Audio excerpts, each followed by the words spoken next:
الجذع حن إليك يا خير الورى، كيف النفوس إليك لا تشتاق. صلى عليك الله ما لاحت لنا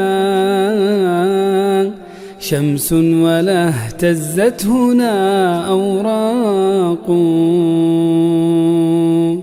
وأحسن منها قول ربي جل وعلا: لقد جاءكم رسول من أنفسكم عزيز عليه ما عنتم حريص عليكم بالمؤمنين رؤوف رحيم.